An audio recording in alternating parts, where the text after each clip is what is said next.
মস্ত বড় দুঃখের কারণ। রংপুরে বহুবার এসেছি, বহুদিন থেকে রংপুরের সঙ্গে আমি সংযুক্ত। এরকম ভারী মনে রংপুর আসে না কোনো। রংপুরের দারিদ্র এবং রংপুরের দুরবস্থা ক্রমাগতভাবে দেখে গেছে। আজকে যে কারণে আসলাম, রংপুরের একটি ছেলে সে সারা বাংলাদেশকে পাল্টে দিয়েছে। শুধু বলেছে আর না, তুমি যত অত্যাচার করো আমি আছি। সে বুক পেতে দিয়েছে অত্যাচারকে গ্রহণ করার জন্য। তার বুক ছিঁড়ে গুলি চলে গেছে। এই তার আত্মত্যাগ সারা বাংলাদেশকে জাগিয়ে দিয়েছে। একটা ঘটনা, প্রতিবাদ, তার কিছুর করার নাই, নিজের শরীর ছাড়ার কিছুই ছিল না। শরীরটা দিয়ে সে প্রতিবাদ করেছে, আত্মাহুতি দিয়েছে। মানুষ কত আইন করে বিচার করে ফাঁসিতে চায়, এই হচ্ছে না। অত্যাচারীর সামনে দাঁড়িয়ে গেছে। এই অত্যাচারীর ভূমিকায় আমরা সবাই, সেই ভূমিকাটা পরিবর্তন করা। আমরা ন্যায় বিচার, সভ্যতা যে কথা বলি, সেগুলোকে প্রতিষ্ঠিত করার জন্য, যেটার অভাবে আবু সাইদ সবার সামনে তুলে ধরল কীরকম অবিচার মানুষের উপরে করতে পারে। আমরা তার কারণে আজকে দ্বিতীয় বিজয়ের কথা বলছি, যে কারণে রংপুরের দিকে সারা বাংলাদেশের মানুষ তাকিয়ে আছে, সালাম দিচ্ছে। তোমরা আমাদেরকে জাগিয়ে দিয়েছ। সারা পৃথিবী রংপুরকে সম্মান করছে। এরকম প্রতিবাদী যুবক এখানে কিভাবে জন্ম নিল? আমরা বলছি যে আমরা মহাকাব্য পড়ি, মহাকাব্যের নায়ক নায়িকাদের কাহিনী বলি। আবু সাইদ এই মহাকাব্যের নায়ক। সে নিজে রচনা করে দিয়ে গেছে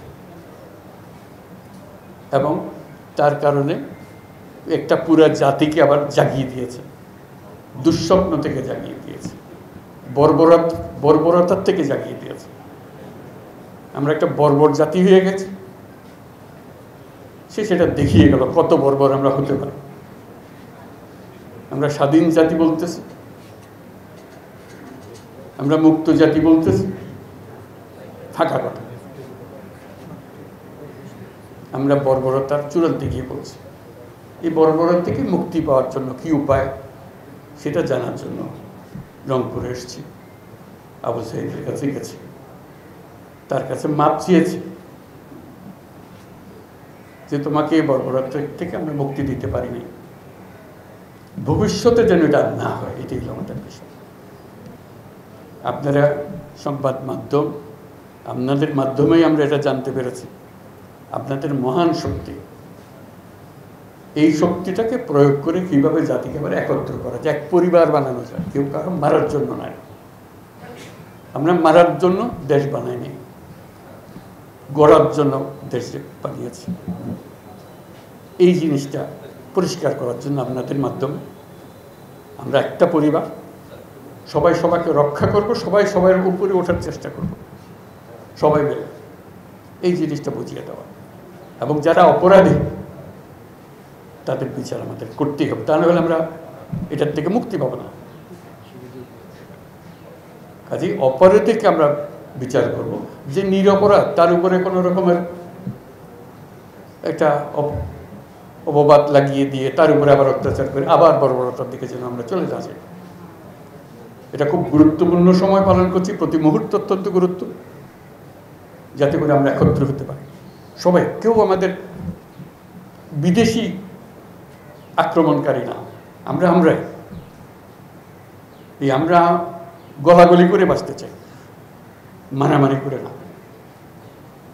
সেই জিনিসটা সবার জানান দেওয়া, আপনারা এটাকে উৎসাহিত করেন যে আমরা এক হই, যে যার মত আছে, যার যেভাবে আছে, ভাই ভাই ভাই বোন কত রকমের ঝগড়া হয়ে থাকবে, ভাই বোনের সম্পর্ক নষ্ট হয় না, কেন হবে?